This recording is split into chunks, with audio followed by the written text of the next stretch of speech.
So I'll restart from the beginning. So anytime you are looking at a problem, uh, you would have a certain material in question. So for example, if we are doing analysis on a heat sink, then the material could be aluminum. If you are doing analysis on an engine block, the material could be once again either aluminum or it could be a steel.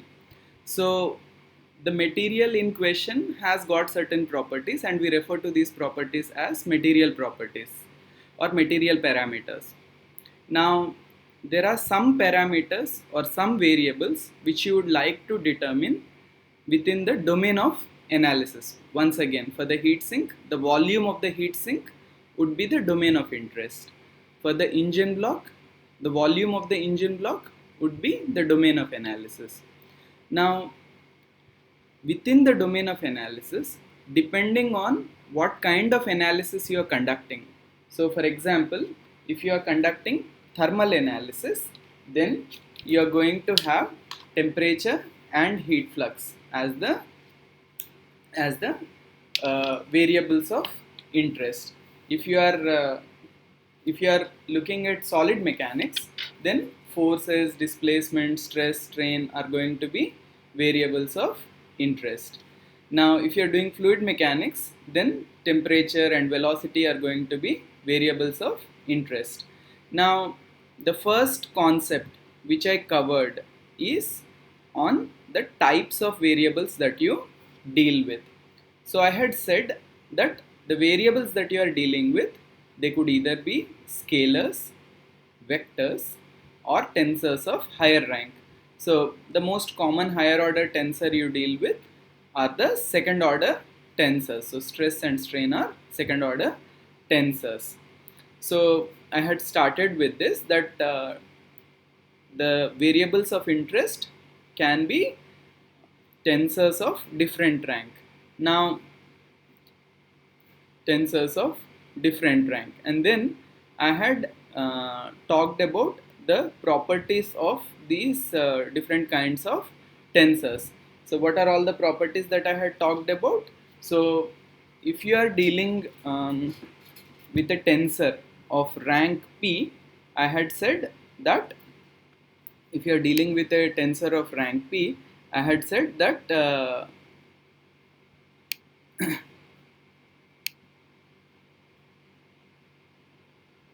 it is going to have p indices. Okay, just give me a second.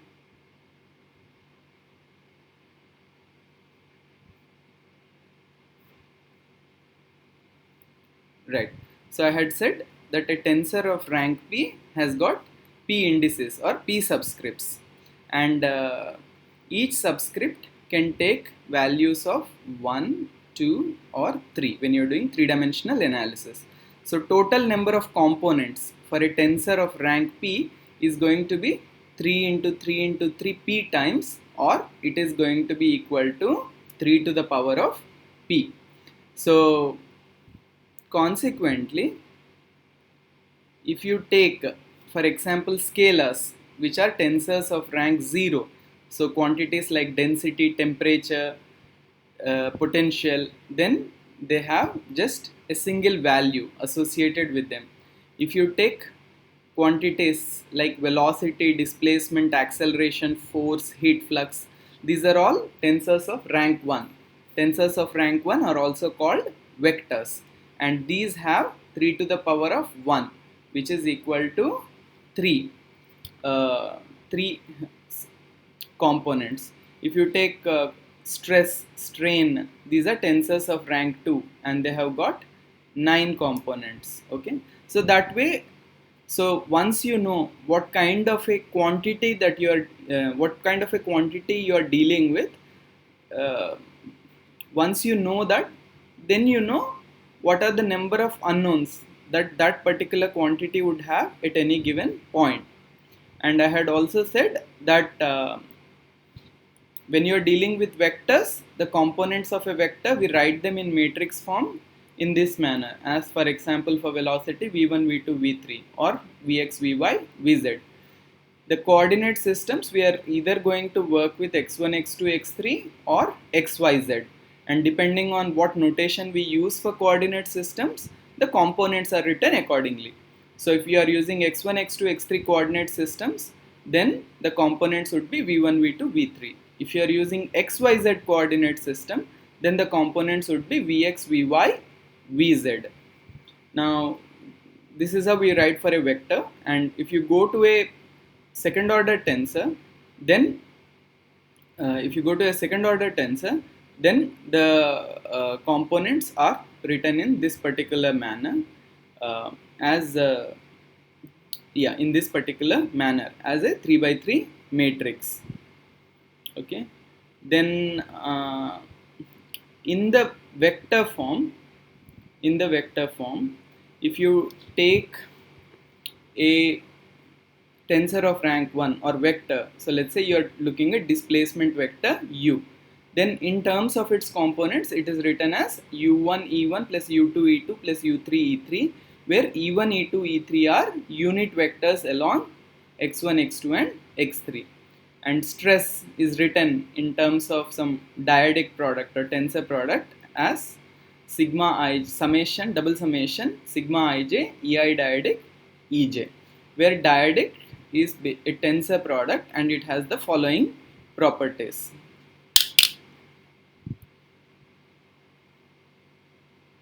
Okay, then coming to the variables that we are interested in, normally the variables can be broadly classified into two kinds. One is known as a field variable and another is known as history variable or functional. Okay, now for a field variable, what it really means is these are quantities that exist at all points in the domain of interest. So if you are doing thermal analysis, temperature and heat flux are quantities which would exist at all points within the domain. If you are looking at stress analysis, displacement, stress, strain, these would be the corresponding field variables. Now the field variable, so that is the reason that instead of referring to it as displacement, you can call it as a displacement field. Instead of velocity, we can also call it as velocity field. So when we write these quantities, when something is a field variable, then you say that that particular quantity is a function of position, point of interest, and if you are dealing with transient analysis, then it will also be a function of time. So in a general situation, variables of interest, which are field variables, are going to be functions of position and time. If a quantity doesn't change with time, then we say that we have achieved the steady state. Okay, so if u is written simply as u of x, then it means that you are doing a steady state analysis. This is about field variables. Now what are history variables? So many times we are interested in what is happening within the entire volume rather than worrying about what is happening at every point within the domain. Now what are these kind of quantities? So for example, if you are doing thermal analysis, one of the things that we are interested in is what is the heat which is leaving the volume of interest, okay, per unit time. So if you have some domain, then you would be interested in knowing what is the overall heat leaving the volume per unit time. Okay, so if you have a domain and that domain is marked by symbol omega and the boundary is marked by symbol partial omega, then the net heat leaving the volume through the surface d omega will be, h dot will be area integral of q dotted with n, where n is unit outward normal times ds. Okay, so q dotted with n ds. So if you take a small area element, q dotted with n is what? The heat passing through this particular point per unit area per unit time. Okay, multiplied with ds will give you heat leaving through the area ds per unit time. And if you want to know the heat leaving through the entire surface, then you simply do a surface integral. Okay, now if you look at this surface integral, then automatically h dot will not be a function of position because it's a volume integral. What will h dot be a function of, or what can it be a function of? Can you speak a bit louder, please? Surface area total and No. In terms of so this can be only a function of time. It's not going to be a function of position within a particular problem. Similarly, when we are doing mechanics problems, many times we are interested in what is the rate of change of strain energy. Okay, what is the rate of change of strain energy in the entire volume? Okay, so for that, what do? We take a volume integral of the summation of stress and means the double summation of sigma ij times epsilon dot ij.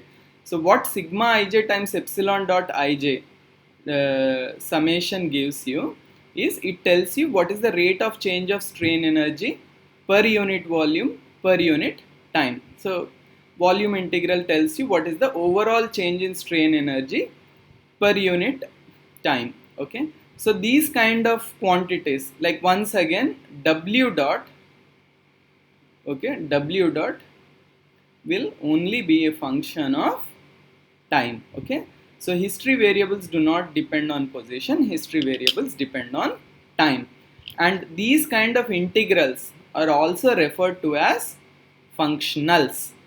So when you hear the word functional, what it means is, in literal terms, what we can say is it's a function of function. Okay, so for example, heat flux is a function. Okay, and the net heat leaving the volume is an integral of that particular thing, so it's called function of functions. Anyhow, these kinds of things are also referred to as functionals.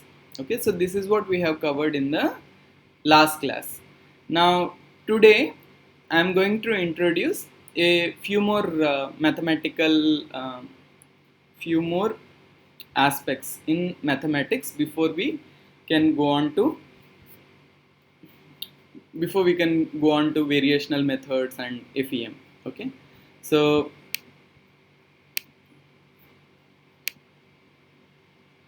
okay, so now let me start. All right. So whatever I have talked about until now, it has been about quantities of interest. All right, next what we are going to do is, we would like to apply conservation statement. So whatever problem we are analyzing, whatever will be the solution to that particular problem, it has to obey some conservation laws and material laws. Okay, so if you are taking a look at the solution to the problem,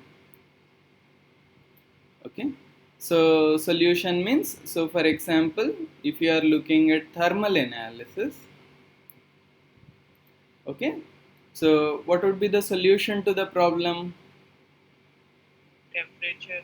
So it's going to be temperature in a general case as a function of position and time. Okay, and associated, once you know temperature, then heat flux as a function of, once again, position and time. Now if you are looking at mechanics, so let us say specifically solid mechanics. Okay, so then what will be the solution? When I say solution, what am I talking about? Variables of interest. So what will they variables. Be? So for heat variables and pressure. What will it be for mechanics? Displacement. So you have displacement. So once again, in a general case, it will be displacement as a function of time, and then forces within the material. Okay, within the material it's not really force. Within the material, what do we call it? We call it stress. Okay, what the material feels is stress. Okay, now when we are solving a problem, what we are finally solving for are these variables: thermal, temperature and heat flux, solid mechanics, displacement and stresses. Now the solution to the problem, it has to satisfy some particular set of some constraints. So what are the constraints which the solutions have to satisfy? What will be the constraints which the solutions have to satisfy? So constraints, energy equation. so constraints for solutions. What will they be? So there are two kinds of constraints which any solution has to satisfy. What do you think they are? Boundary conditions. Yeah, so not two actually, sorry. More than two. Fine. So on the boundary, okay, it has to satisfy boundary conditions. So boundary conditions on d omega. So basically I have some, sorry,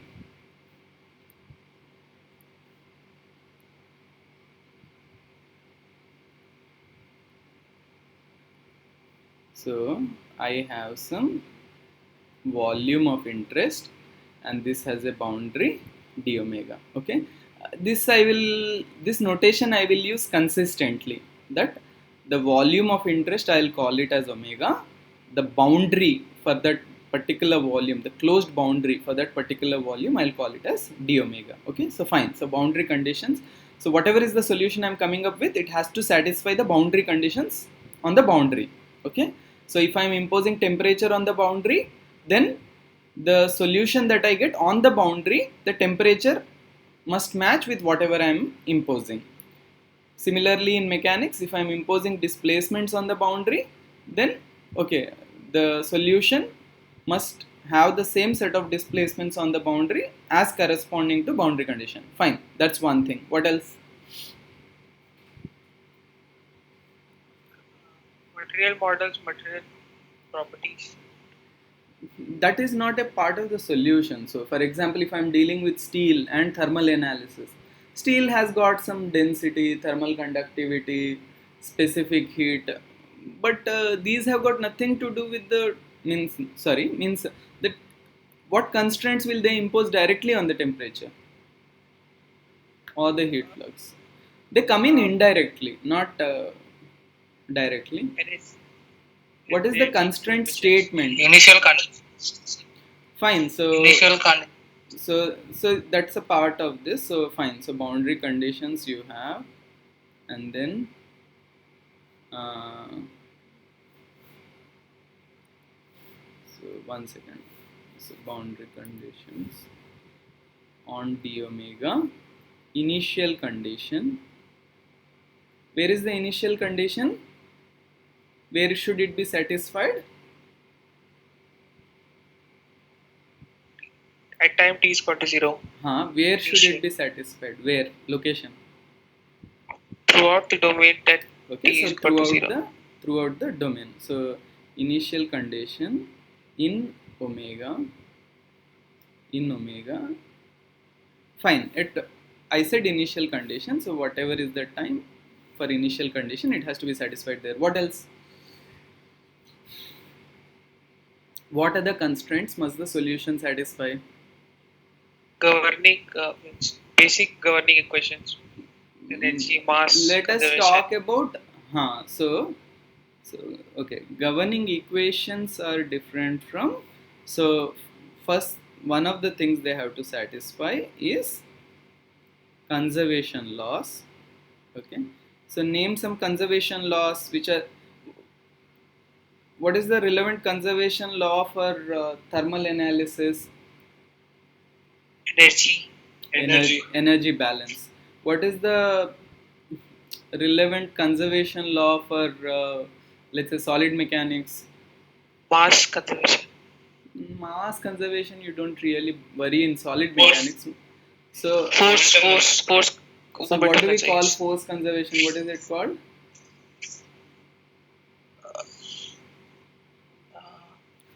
So we do linear momentum balance and angular momentum balance. Okay.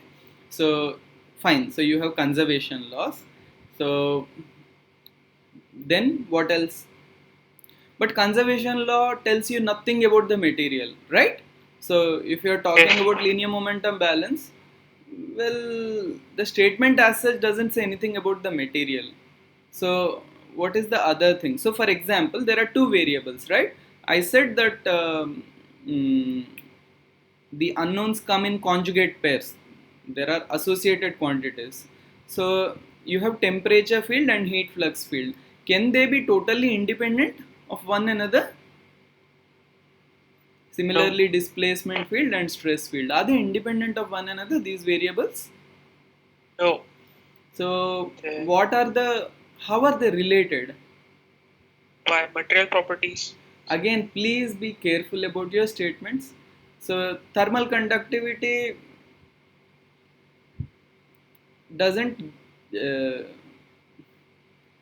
it's a part of the story, it's not the whole story. How are they related? So heat flux and temperature, how are they related? What is the relation between the two? K dt by dx. Simple. So we use something called Geometry. Fourier law of heat conduction, where we take heat flux to be equal to minus K, where K is the thermal conductivity, multiplied by gradient of temperature. So in 1D, gradient of temperature is dt by dx. Okay. Now, similarly in mechanics, if you're dealing with linear elasticity and small deformations, then stress is related to displacements through okay, so we make use of a generalized Hooke's law over there. Okay, so stress is related to strain, where strain is equal to symmetric part of displacement gradient. Now what are these kind of relations called? Fourier law of heat conduction, Hooke's law, what are they called? See, mass balance, momentum balance, we call them as conservation laws. Now, Fourier law of heat conduction, Hooke's law, what are these called? Constitutive equations. Yes, so these are called material laws or constitutive laws. Okay, so these are called. So you have material laws, or they're also called constitutive models. Constitutive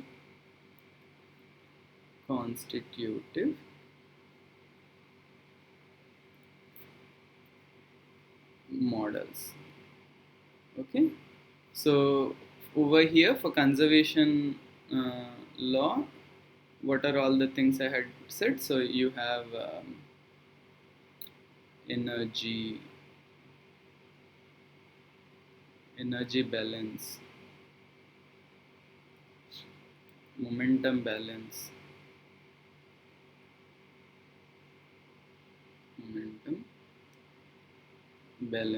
okay. In momentum balance, again you have linear and angular. Okay. Now in material laws, I had said that you use the mass continuity equation.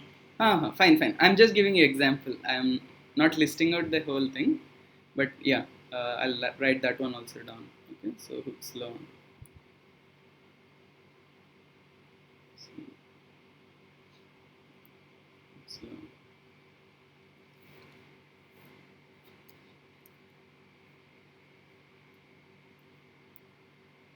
Mass balance. Okay, fine. So whatever is the solution that we are finally going to come up with, the solution needs to satisfy a bunch of constraints. So on the boundary it has to satisfy boundary conditions at initial time. So let us say that is t equals to 0. The solution needs to satisfy the initial conditions.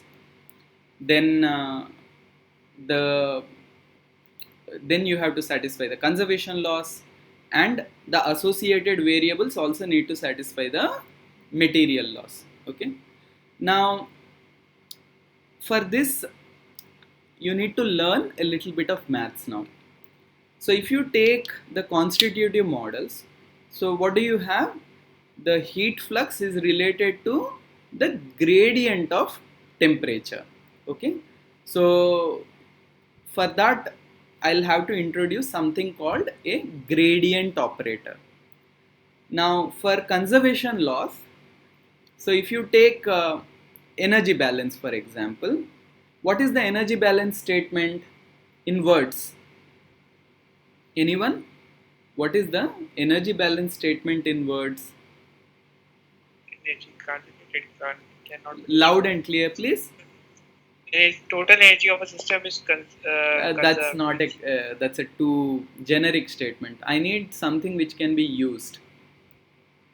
So the total energy out of the system minus total energy into the system equal to net energy change of the system. but that is just a definition of net energy. What is the conservation that is the law? conservation law, right? No. So energy balance conservation energy balance statement says, so if you have a volume then and with an associated surface, then net heat entering the volume per unit time would be equal plus heat generated per unit time within that volume will be equal to net heat absorbed by that material per unit time. Okay, so that is the conservation law. Now if you look at this conservation statement, you are talking about surface integrals. Okay, so net heat entering, heat is entering through the surface, so which means that we are going to end up with some surface integral. Heat absorbed and heat generated are happening within the volume. So you need to learn how to convert surface integrals into volume integrals and volume integrals into surface integrals. Okay, so I am going to talk about two sets of mathematics aspects today. One is I'm going to introduce some operators called uh, gradient operator, divergence operator. Okay, and after that I'm going to talk about some tensor calculus, or so I'm going to talk about something called divergence theorem, which helps you relate surface integrals to volume integrals. All right, so let's move on.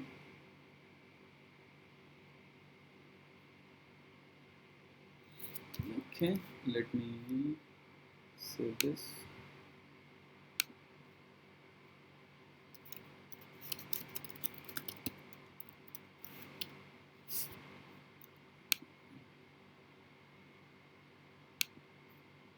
Okay, so first let me introduce something known as a gradient operator.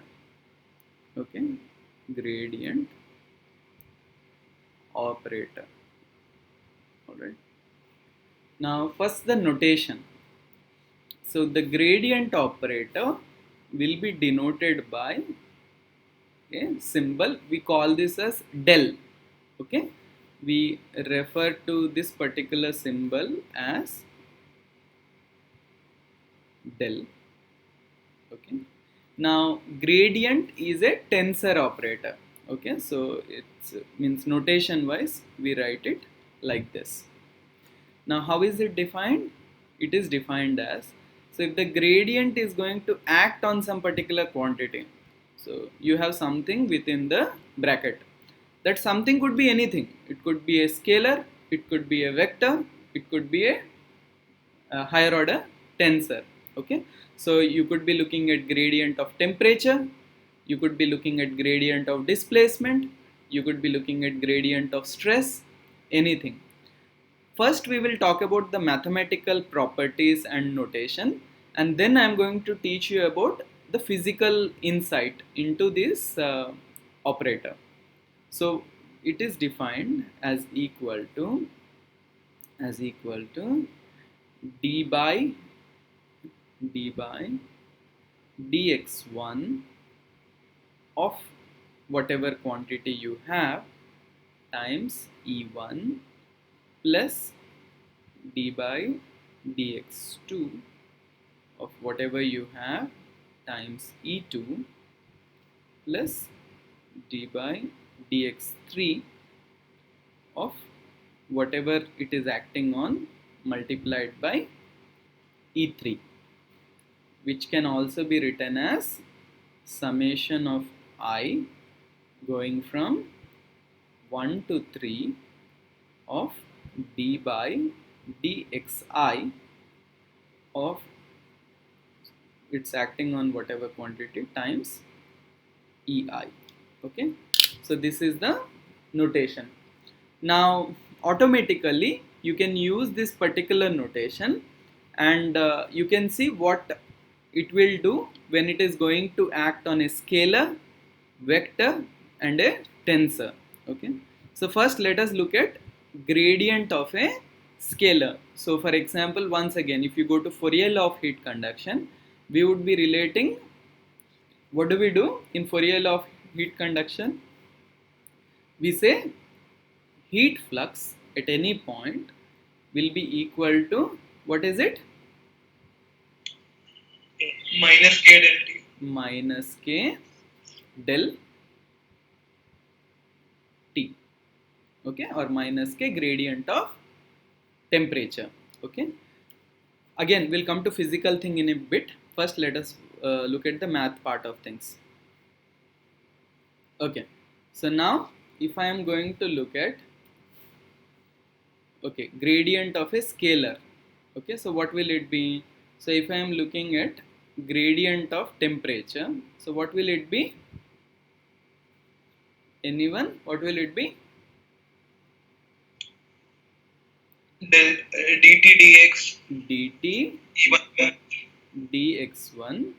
You can use xyz notation or x1 x2 x3, it's fine, whichever you're comfortable with, times E1 plus dt dx2 times E2 plus dt dx3 times E3.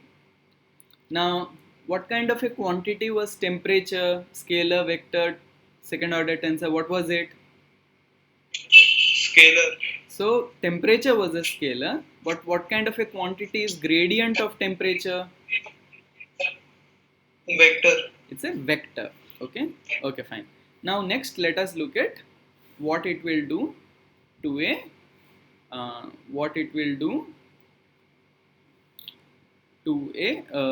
vector field. Okay, so if I'm looking at gradient of displacement, so what will happen? So if I'm looking at gradient of displacement field u, okay, so what will this be? So this will be summation over I of what? Du dxi times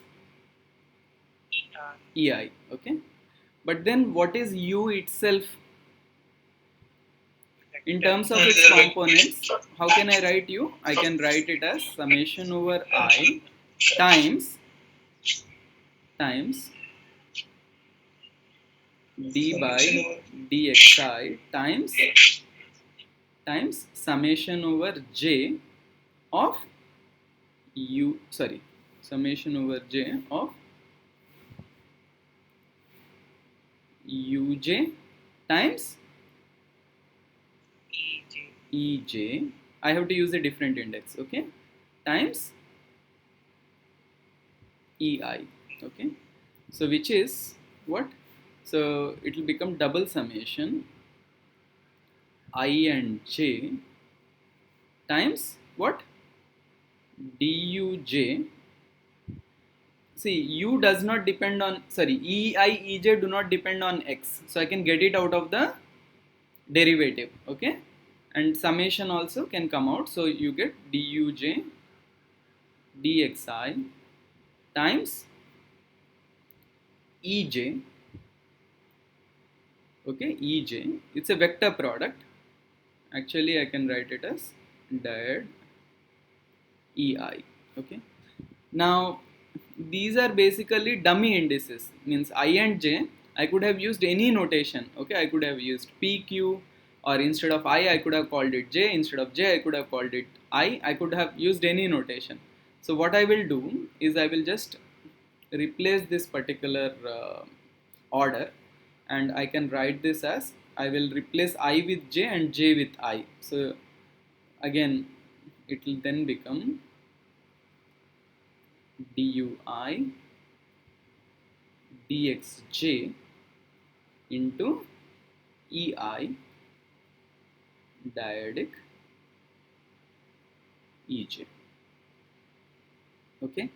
So then, so what will be the, if I look at second order tensor gradient of u, what will be its index ij, it will be equal to dui by dxj. So gradient of a, components of gradient of a vector field are simply dui by dxj. So this way you can also get the components of a second order tensor. So now vector field, it's a vector, is it displacement is a tensor of rank 1. Gradient of displacement will be what? What kind of a quantity is gradient of displacement? Tensor of order 2. Tensor of order 2. So what is gradient doing to the field variable? It is increasing the rank of the variable by 1. So gradient of a scalar field is a vector field. Gradient of a vector field is a second order tensor field. So gradient increases the rank of the tensor by 1. It takes a scalar field, makes it into vector field. It takes a vector field and makes it into a second order tensor field. Okay. Now let us look at the physical aspect of what does a gradient actually, what does it mean? So now in order to understand what the gradient means, fine. So let us take some scalar function. So consider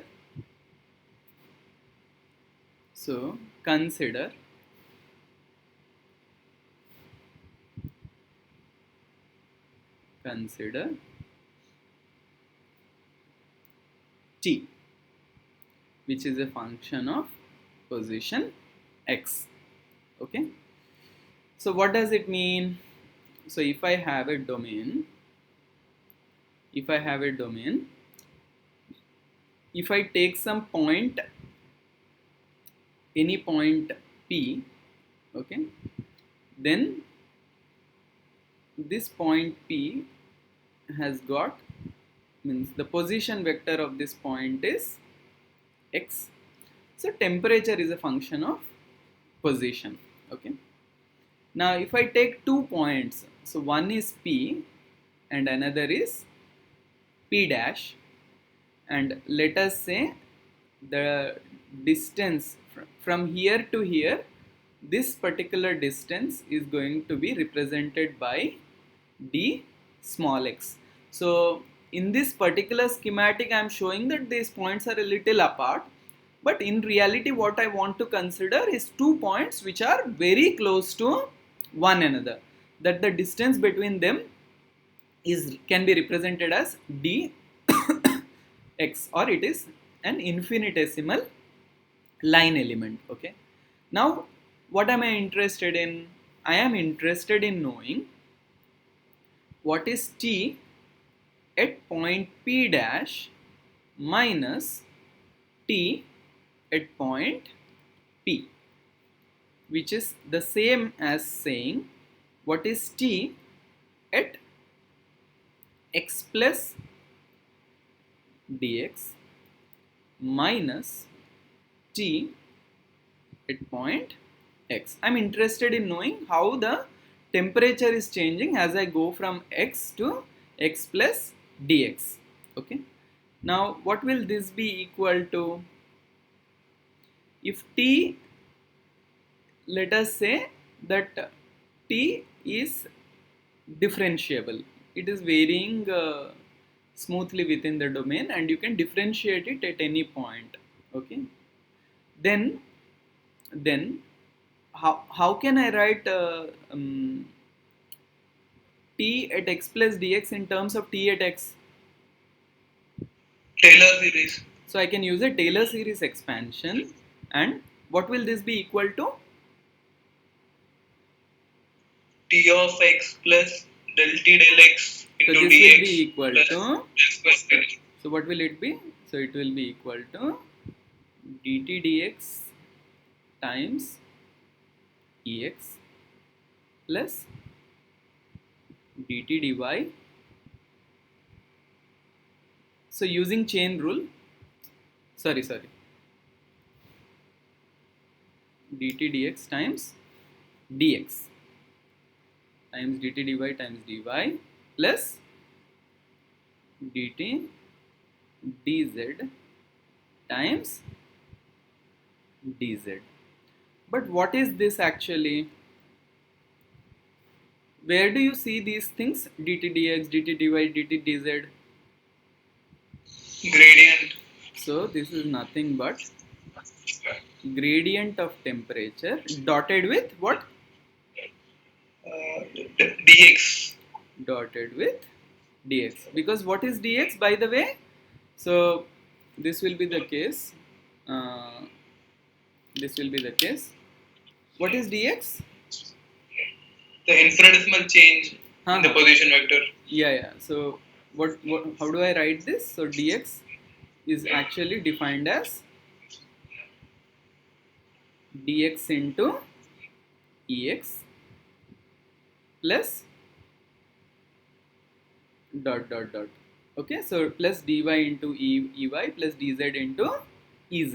Okay, so this is equal to this. So one way to think about gradient is that gradient operator tells us how the function varies in the neighborhood of a point. Okay, so it tells us. So finally what can I do? I can write dt. Okay, change in the scalar field will be equal to, from point to point, if I go from one point to another, change in the scalar field will be equal to the gradient in the field dotted with the dotted with this infinitesimal change in the position vector dx. Okay, now let me say this again.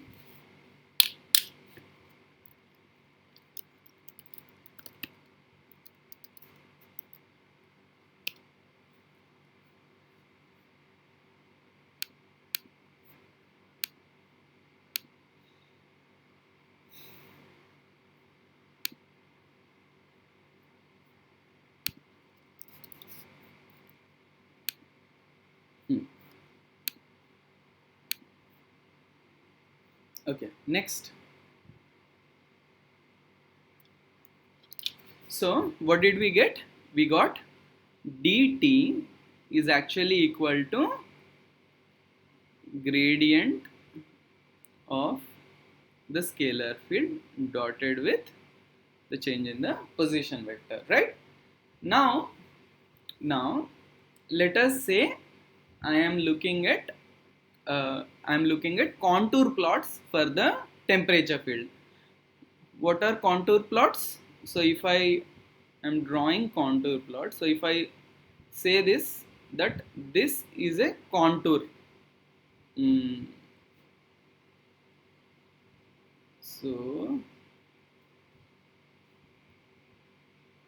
So what is it that I am drawing? So when I say these are the contours or isocontours for the temperature field, what does it mean? Those are the isotherms. So so along each of these curves, what can be said about the temperature? constant temperature. Temperature is constant. Okay, so along this pink line,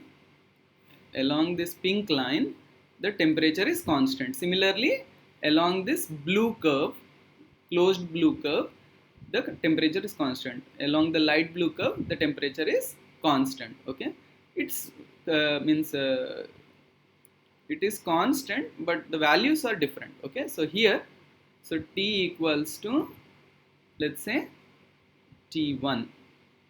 Here T equals to T2. Here T equals to T3. Okay, so each of these are basically, we refer to them as potential surfaces. Potential surfaces or isocontours.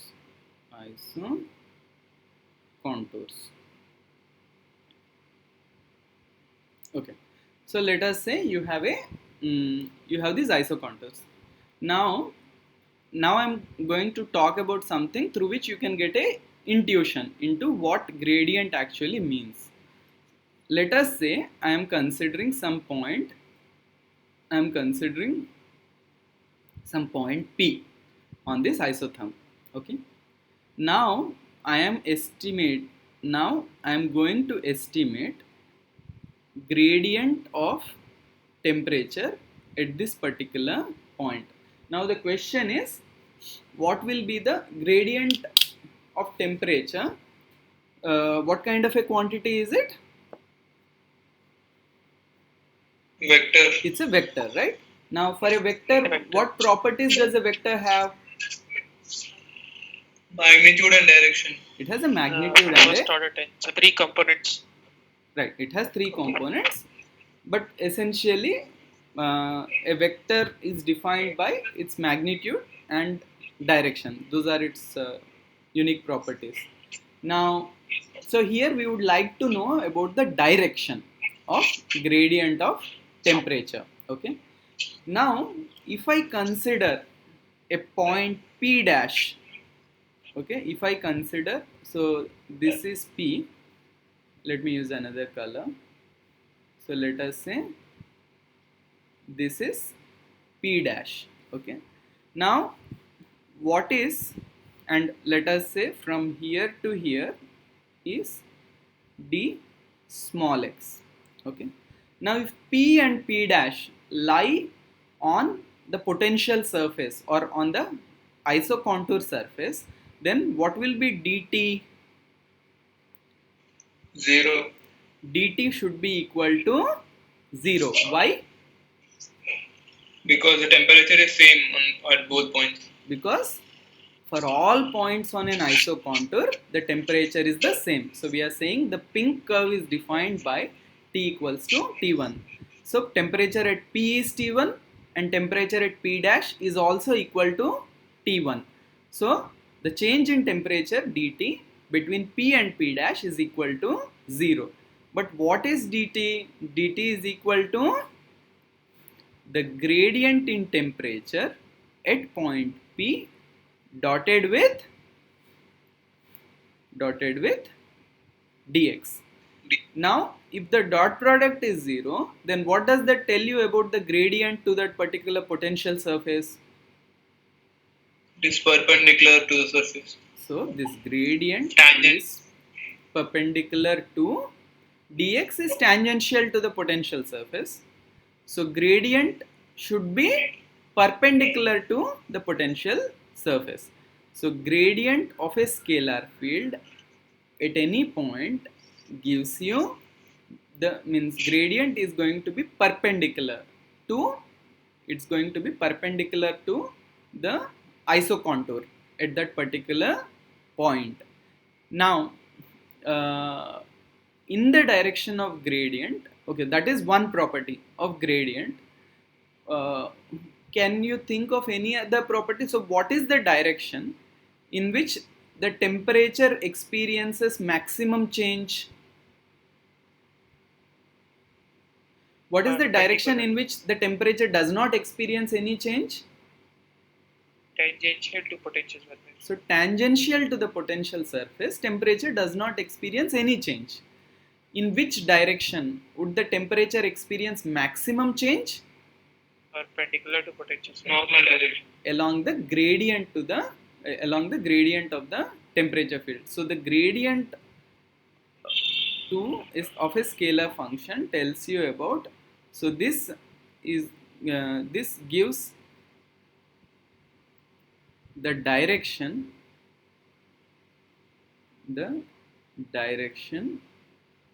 for maximum change of the scalar variable. In this case, the scalar variable is t. So this gives you the direction for maximum change of t. Now, as you go along the gradient to t, will the temperature increase or will the temperature decrease?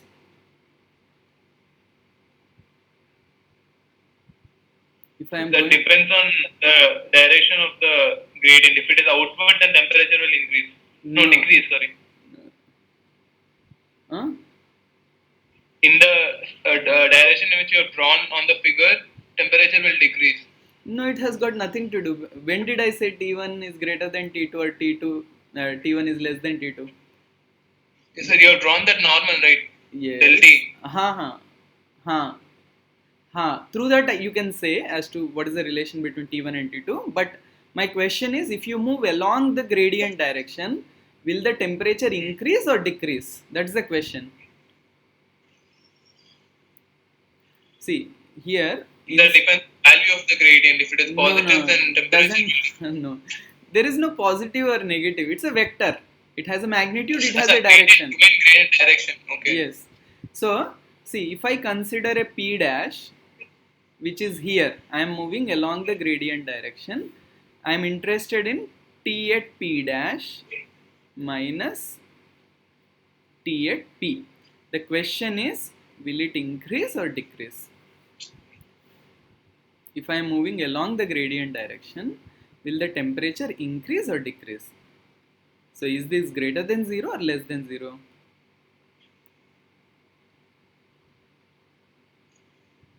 It will be less than 0. Huh? Less than 0.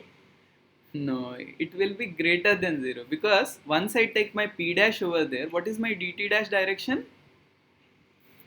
It is out towards P dash. Oops, sorry. So,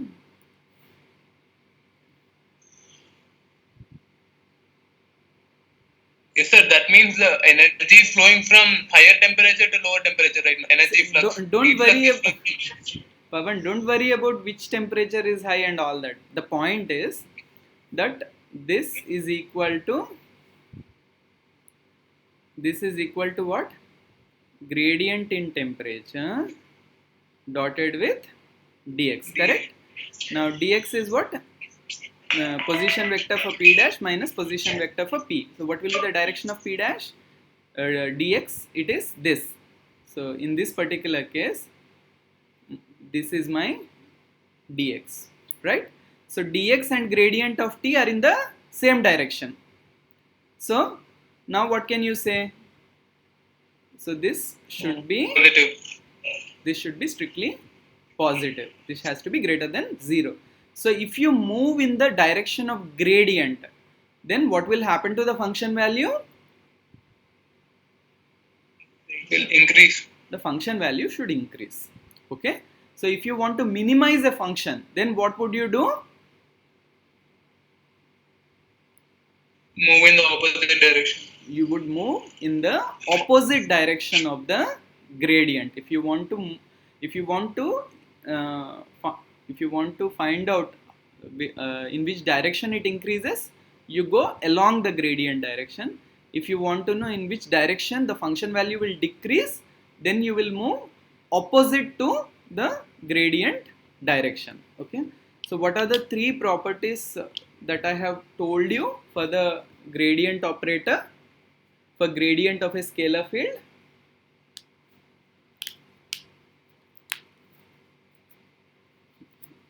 Any? It is normal to the contour, isocontour. Okay. In the direction of the gradient, the value of the parameter increases. Okay. Third point. Another thing, delta gradient gives the direction for maximum change of t. Okay, so these are the three properties I would like you to remember. That gradient of a scalar field is perpendicular to the isocontour surface at the point at which gradient is being determined. First point. Second, if you want to move in the direction in which there is maximum change of the scalar variable, then you move along the gradient direction. If you want to find out in which direction it increases, then you move along the gradient direction. If you want to know in which direction the magnitude will decrease fastest, then you move in the opposite direction to the gradient of the scalar variable. Okay, so this is about some physical insight into what does gradient give you. And then sorry, one property you missed, I also missed, which is that the basic property that you have to remember is that the change in the function value as you go from point to point is actually equal to the gradient in, or the gradient of that particular variable dotted with dx. Okay, so this is the fundamental property which gradient operator satisfies. Okay. So one thing, sir. Sir, here, if we move in the direction of the gradient, the value will increase of the temperature, and if we move against it, the value will decrease. But how are we going to decide what is the exact direction of the gradient itself? It doesn't matter, it could be anything. That depends on the problem. So for example, in the center over here, if you have a heat sink, okay, then as you move towards this point the temperature will decrease. If you have a heat source, then temperature will be highest over here and it will reduce as you move outwards. It could be anything. So for example, the gradient direction I have shown you would be correct only if I have a heat sink in the at this point. If I had a heat source, then I should have drawn it in the reverse direction. So it changes from problem to problem. It doesn't matter. I'm just giving you some generic properties of the gradient for a scalar field. Okay, sir. Okay. All right. Next. Yes. Next one second. Gradient is over. Right. So next, I'm going to talk about something known as divergence. So we first talked about gradient operator. Now we are going to talk about the divergence operator. Okay.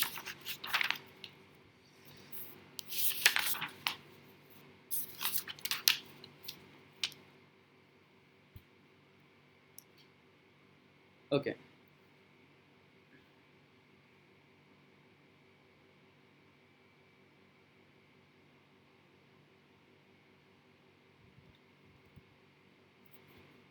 Fine. So divergence. So if you take a vector field, okay, so then for a vector field, divergence of a vector field is defined as equal to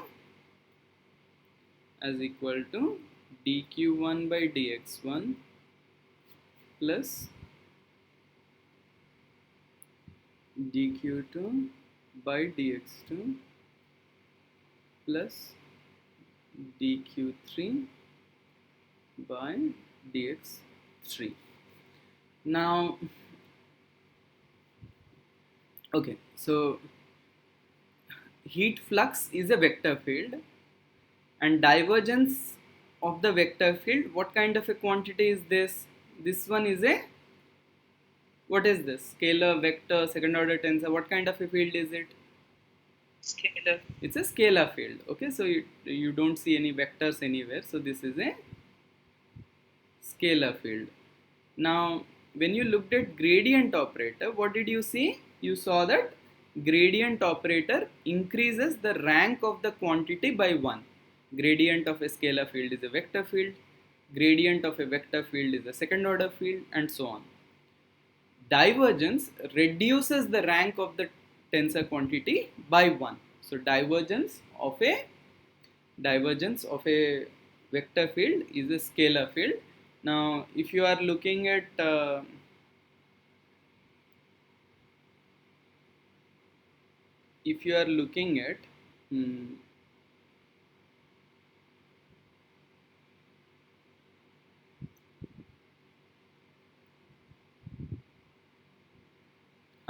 so if you are looking at a second order tensor field, so if you take divergence of stress, okay, this can be written as equal to summation over I of d sigma ij by dxi times ej okay. So once again, so divergence of a second order tensor field, what kind of a quantity is this? First order tensor. Or this is a vector field.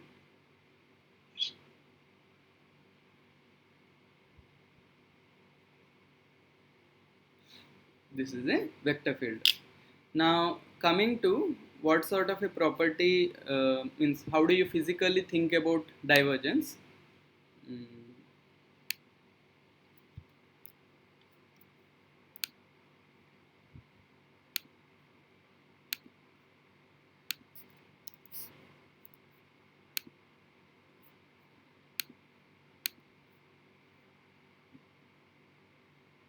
Okay, how do you think about divergence?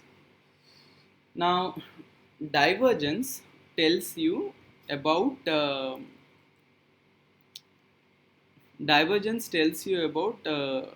surface integrals, okay, but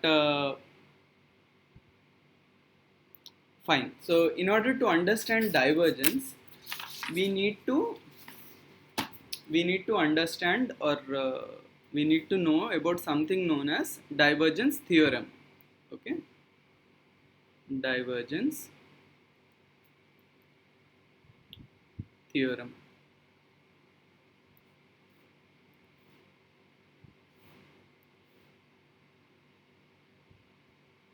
Divergence theorem. What does divergence theorem tell us? So if you have if you have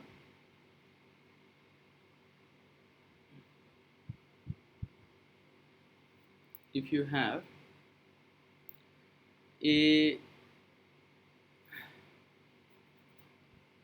if you have a volume omega with boundary d omega, then what it tells you is, and let us say that any infinitesimal volume within this domain omega, we will write it as dv, and any surface element on this surface, we will write it as ds, and the outward normal, a unit outward normal, we will denote it with n. We'll denote it with n. So this is unit normal.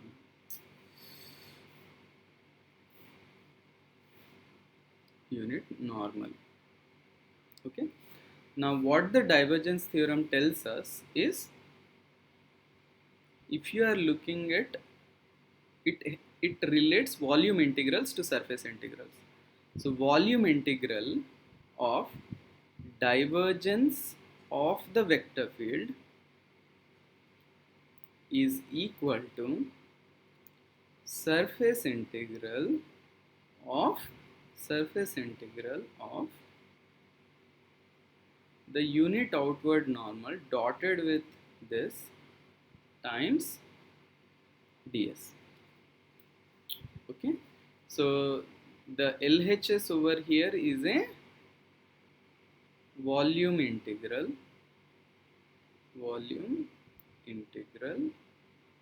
and this is a surface integral. This is a surface integral.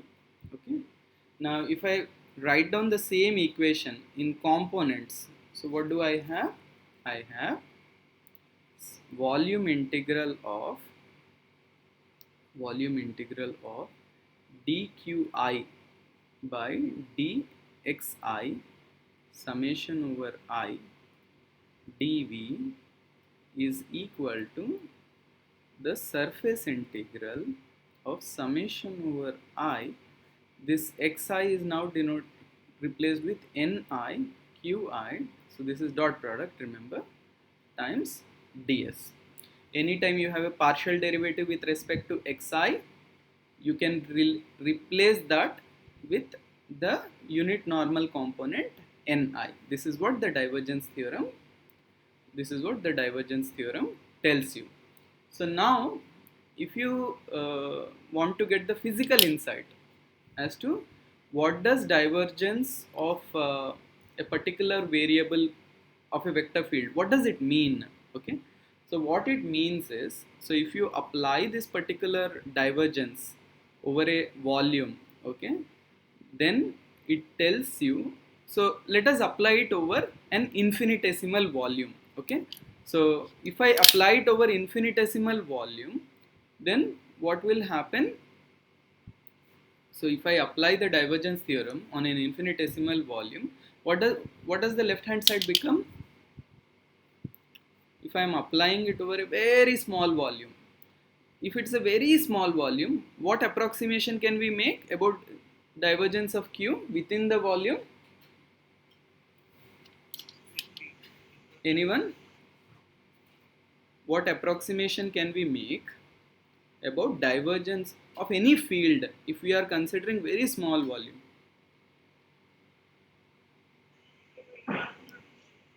We can take it to be constant within that volume, because the space is so little that there is hardly any change within that particular region. Okay, so if it is very small volume, then what will the left hand side become? If gradient of Q is constant within the volume, then what does it become, this integral? Q will come del dot q dx dy dz. So this will simply be divergence of Q multiplied by dv. This will be equal to, now what will this be now? So I have a small infinitesimal volume and I am looking at n dot q ds. So what is n dot q, by the way? If Q is heat flux, what does this give me? What does magnitude of the heat flux? Not magnitude of the heat flux. Come on, why will it give you?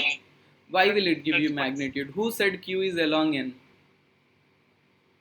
constant. What does it give you? What does Q dot n? So if n is the, see, you are giving me mathematical definition. I am asking for physically what is happening. So n is the unit outward normal to this surface. If I take a area element ds, what does Q dot n ds give me? Total heat transfer to the surface. It tells me what is the heat leaving that particular surface per unit time. Okay, now if I do a surface integral, then what will it tell me? Q dot n ds surface integral, heat transfer to that surface per unit time. Not heat transferred, net heat leaving omega per unit time. Okay, so this gives me net heat leaving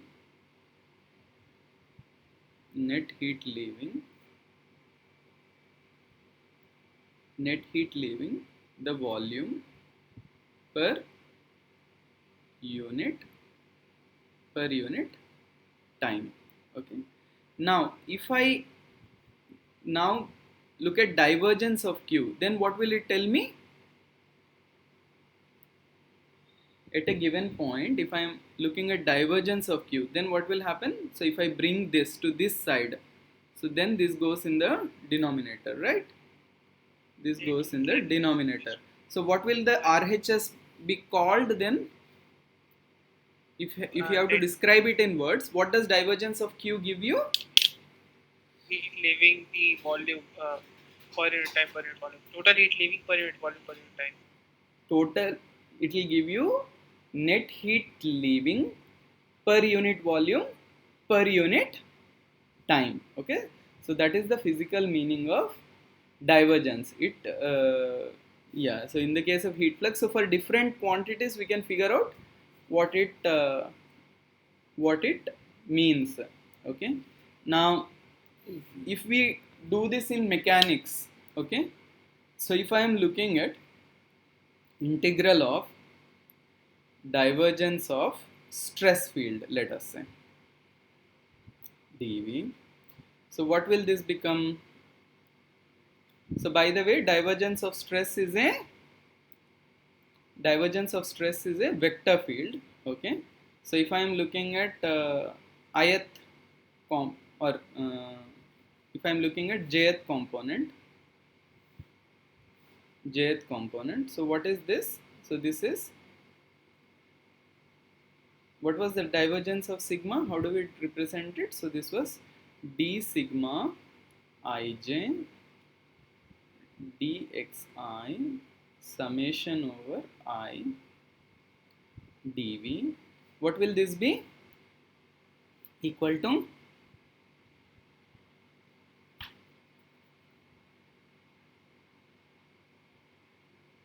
what will this be? Integral n dot. If I am applying divergence theorem, this will be equal to surface integral of, what did I tell you? Wherever you have partial derivative with respect to xi, please replace it with ni, right?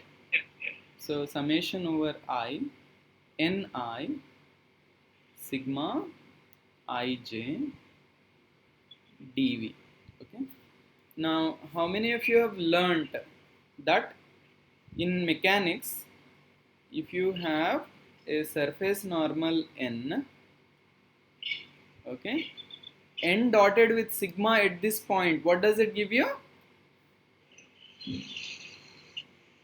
It gives you something known as traction vector. What is traction vector? Anybody? It tells you force per unit area acting at that particular point, acting on that plane. Okay, so this will be equal to, okay, this point you may not be familiar, trust me. Okay, so this will be equal to Tj surface, sorry, this was a ds,